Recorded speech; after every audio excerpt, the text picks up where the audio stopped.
Hello student, एक बार आप सभी का फिर स्वागत है और मैं हूं आपका प्यारा अनूप सर। तो चलिए स्टूडेंट, आज की इस वीडियो में हम लोग एक नई एक्सरसाइज को डिस्कस करेंगे। वो एक्सरसाइज है एक्सरसाइज 3.5। ठीक है, लीनियर इक्वेशंस के अंदर देखते हैं आज हम लोग क्या सीखेंगे यहाँ पे एक्सरसाइज 3.5 में। तो एक्सरसाइज 3.5 को स्टार्ट करने से पहले थोड़ा सा मैं आपको बता देता हूँ कि इस एक्सरसाइज में हम लोग जो सीखेंगे वो सीखेंगे क्रॉस मल्टीप्लिकेशन मेथड। मतलब क्रॉस मल्टीप्लिकेशन मेथड का यूज़ करके हम लोग डिस्कस करेंगे जो पेयर ऑफ लीनियर इक्वेशन है उनके सॉल्यूशन। तो जैसे कि आपके पास पेयर ऑफ लीनियर इक्वेशन ये दी हुई हैं। पेयर ऑफ लीनियर इक्वेशन आपके पास ये गिवन है। फर्स्ट है a1x plus b1y plus c1 equal to 0। Second है a2x plus b2y plus c2 equal to 0। हम दोनों इक्वेशंस को इस फॉर्म में बना लेते हैं। तो अब यहाँ पे क्रॉस मल्टीप्लिकेशन मेथड क्या बोलता है कि हमने x लिखा, हमने y लिखा, हमने 1 लिखा। लिखने के बाद हम b1 b2 लिखेंगे कोफिशिएंट, c1 c2 लिखेंगे, a1 a2 लिखेंगे और b1 b2 लिखेंगे। ठीक है। अब ऐसा करने के बाद हम देख रहे हैं यहाँ पर कि क्रॉस मल्टीप्लिकेशन क्यों बोल रहे हैं कि हमने क्रॉस मल्टीप्लिकेशन किया b1 को c2 के साथ किया। तो हमने x y और 1 लिखना है, x y और 1 लिखना है। अपॉन में क्या लिखेंगे, b1 इंटू c2 दिख रहा है आपको, माइनस b2 c1। तो पहले ऊपर वाला एरो सॉल्व करेंगे, ठीक है, मल्टीप्लिकेशन में माइनस करेंगे, फिर नीचे से जो एरो जा रहा है उसको सॉल्व करेंगे। तो x अपॉन में क्या आ गया, b1 c2 minus b2 c1। y में क्या आ गया student, c1 a2 minus c2 a1। और 1 में क्या आ गया student, a1 b2 minus a2 b1। एक बार मैं फिर रिपीट कर देता हूँ कि आपको कोई भी पेयर ऑफ लीनियर इक्वेशंस को इस फॉर्म में बनाना होगा, a1x plus b1y plus c1 equal to 0। मतलब कांस्टेंट को भी हम अपने लेफ्ट हैंड साइड पे ले आएंगे और इस स्टैंडर्ड इक्वेशन से उसका कंपैरिजन कर देंगे। कंपैरिजन कर देंगे तो a1 a2 b1 b2 c1 c2 हमें पता चल जाएंगे। तो हम क्रॉस मल्टीप्लिकेशन मेथड में x y 1 लिखेंगे, यहाँ पर b1 b2 लिखेंगे। सबसे पहले a1 a2 नहीं लिखेंगे, b1 b2 लिखेंगे। b1 b2 से स्टार्ट करेंगे, b1 b2 c1 c2 फिर a1 a2 फिर b1 b2 आ गया। फिर हम यहाँ पे x y 1 लिखेंगे, डिवाइड करेंगे और फिर हम क्रॉस मल्टीप्लिकेशन यूज करेंगे, b1 c2 minus b2 c1, c1 a2 minus c2 a1 और a1 b2 minus a2 b1। और करने के बाद हम x और y को फाइंड कर लेंगे, लेकिन वहाँ पर शर्त ये है कि a1 b2 minus a2 b1 is not equal to 0 for unique solution. तो हम इस चीज़ को आगे डिस्कस कर लेंगे कि यूनिक सॉल्यूशन क्या होते हैं क्या नहीं होते हैं, है ना। चलिए, तो इस तरह से हम लोग फाइंड करेंगे क्रॉस मल्टीप्लिकेशन मेथड का यूज़ करके सॉल्यूशन। अच्छा, पीछे की स्लाइड में मैंने आपको बताया था कि दो लीनियर इक्वेशंस हैं, तो उनके रेशियो का यदि हम कंपैरिजन करें तो सॉल्यूशन कितने कितने आते हैं। तो अभी पीछे मैं वही बता रहा था कि आप देख रहे हो कि a1 upon a2 is not equal to b1 upon b2। इसका मतलब ये क्या हो गया, a1 b2 minus b1 a2 is not equal to 0। तो पीछे मैं वही बताने की कोशिश कर रहा था कि यदि ये सिचुएशन बनती है तो सॉल्यूशन कैसे होंगे स्टूडेंट, यूनिक सॉल्यूशंस होंगे। तो हमें उस पीछे वाली चीज़ को ज़्यादा गौर नहीं करना, हमें तो अपने इस रेशियो को देखना है। कहीं भी हम तुरंत रेशियो देख लेंगे कि ये रेशियो हो रहा है यूनिक सॉल्यूशन, ये रेशियो हो रहा है इनफाइनाइट सॉल्यूशन और ये रेशियो हो रहा है नो सॉल्यूशन, कोई भी सॉल्यूशन नहीं हो। ठीक है स्टूडेंट, चलिए तो अब मैं यहाँ पर आपको क्वेश्चन से दिखाता हूँ कि कैसे क्वेश्चन करेंगे। चलिए, तो यहाँ पे लिखा हुआ है, फर्स्ट क्वेश्चन है इस एक्सरसाइज का, which of the following pairs of linear equation has unique solution, no solution और इनफाइनाइट मैनी सॉल्यूशन। तो सबसे पहले आपको पता करना है कि इन इक्वेशंस में, इन क्वेश्चंस में किसके सॉल्यूशन यूनिक हैं, नो सॉल्यूशंस हैं और इनफाइनाइट सॉल्यूशंस हैं। और उसके बाद जिस किसी के भी यूनिक सॉल्यूशन हो उसके लिए हमें सॉल्यूशन फाइंड करना है यूजिंग क्रॉस मल्टीप्लिकेशन मेथड। ठीक है स्टूडेंट, चलिए तो स्टार्ट करता हूँ मैं फर्स्ट क्वेश्चन से। फर्स्ट क्वेश्चन के अंदर क्या लिखा हुआ है, x minus 3y minus 3 is equal to 0। और क्या लिखा हुआ है student, 3x minus 9y minus 2 is equal to 0। ठीक है। अब यहाँ पर a1 आपको पता है 1, b1 आपको पता है माइनस 3, C1 आपको पता है -3, A2 आपको पता है 3, B2 आपको पता है -9 और C2 आपको पता है -2। ठीक है, तो A1/A2 इज इक्वल टू कितना आ गया 1/3, B1/B2 -3/-9, माइनस माइनस कैंसिल और 3 3 ज़ा 9, ये भी कितना आ गया 1/3। ठीक है, और C1/C2 कितना हो जाएगा -3/-2, ये हो जाएगा 3/2। ठीक है स्टूडेंट, चलिए तो अब मुझे आगे क्या समझाया गया है, मुझे आगे ये बताया गया है एक रिलेशन होता है A1/A2 is equal to B1/B2 is not equal to C1/C2। तो अब यहाँ देख रहे हो A1/A2 कितना है 1/3, B1/B2 कितना है 1/3, लेकिन C1/C2 जो है वो 3/2 है, जो कि इन रेशियो के बराबर नहीं है। तो इस सिचुएशन को हम लोग क्या बोलते हैं, नो सॉल्यूशन, मतलब इसके कोई सॉल्यूशन नहीं होंगे, मतलब इसके कोई सॉल्यूशन नहीं होंगे। जब सॉल्यूशन ही नहीं होंगे तो फिर हम x और y क्यों निकालेंगे, हम x और y क्यों निकालेंगे, सॉल्यूशन इसके है ही नहीं, सॉल्यूशन इसके है ही नहीं। तो अब यहाँ पर इसको आगे सॉल्व नहीं करेंगे, हम यहीं पर इसको स्टॉप कर देंगे। तो फर्स्ट क्वेश्चन का आंसर हो गया नो सॉल्यूशन। ठीक है, तो हम इसमें लगा ही नहीं पाए यूजिंग क्रॉस मल्टीप्लिकेशन मेथड, क्यों, क्योंकि वो कब लगेगा जब हमारे सॉल्यूशंस क्या होंगे, यूनिक सॉल्यूशंस होंगे, हमारे सॉल्यूशंस क्या होंगे, unique solution. Clear student, clear student, समझ में आई मेरी बात, बोलो हाँ की ना, बोलो हाँ की ना। चलो समझ में आ गई हो तो बहुत अच्छी बात है, अगले क्वेश्चन को देख लेते हैं। अगला क्वेश्चन क्या है, question number second. Question number second है 2x + y is equal to 5, 3x + 2y is equal to 8। ठीक है, तो अब यहाँ पर a1 कितना है 2, यहाँ पर a1 कितना है 2, b1 कितना है 1, और सॉरी यहाँ पर c1 को मुझे लिखना होगा, मैंने थोड़ा सा जल्दबाजी कर दी है, कोई इशू नहीं है, फिर से कर लेते हैं। यहाँ पर इक्वेशन लिखी हुई है 2x + y is equal to 5, तो थोड़ा सा मैं इसको ऐसे लिख लेता हूँ, 2x + y - 5 is equal to 0, है ना, सही है ना, स्टैंडर्ड फॉर्म में बना दिया मैंने।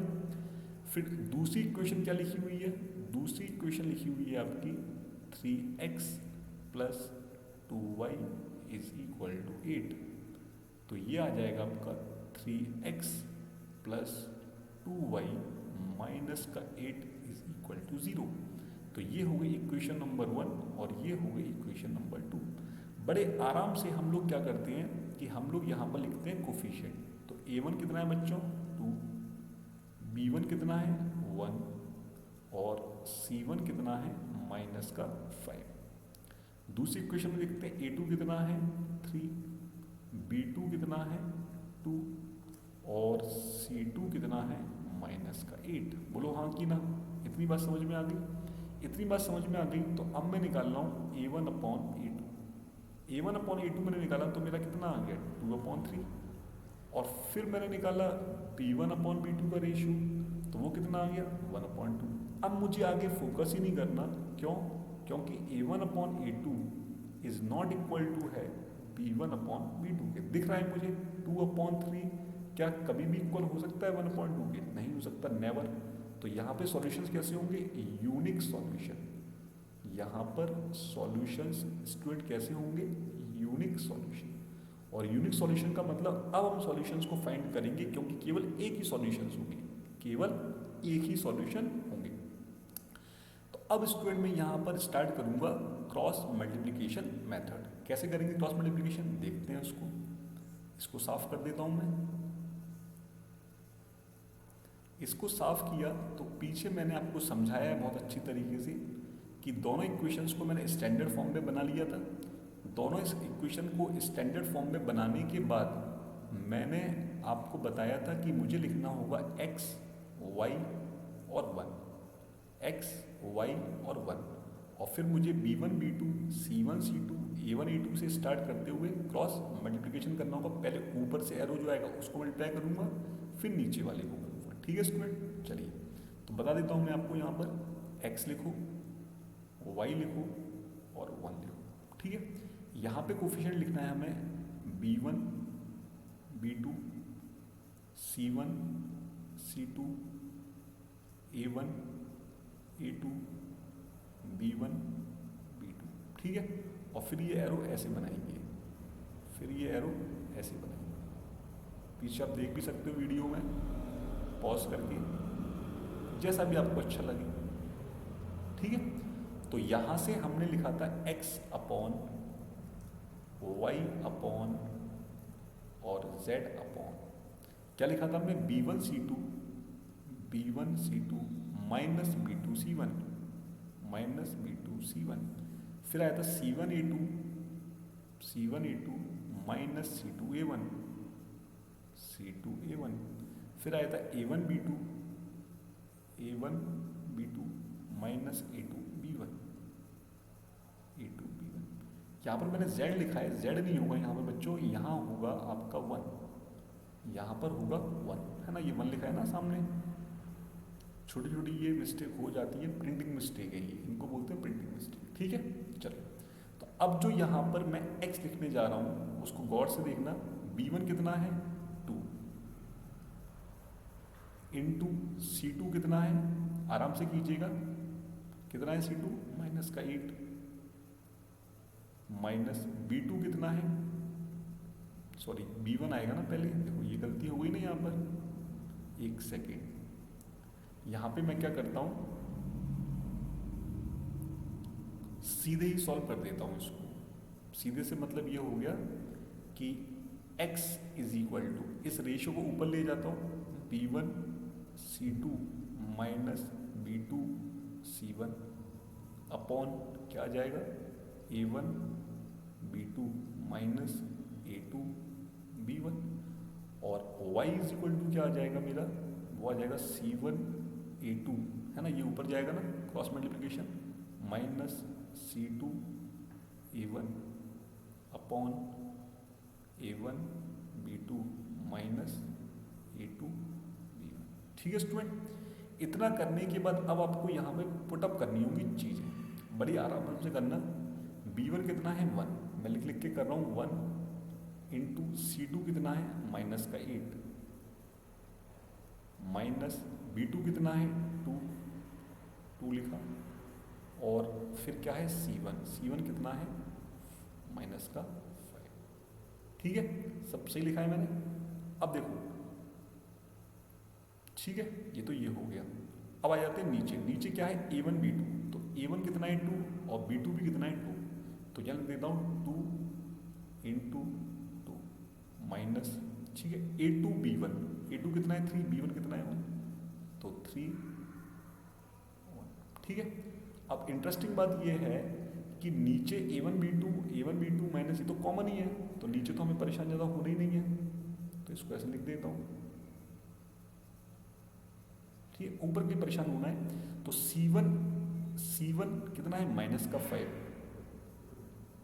और A2 कितना है 3, माइनस C2 कितना है माइनस का 8, और A1 कितना है 2।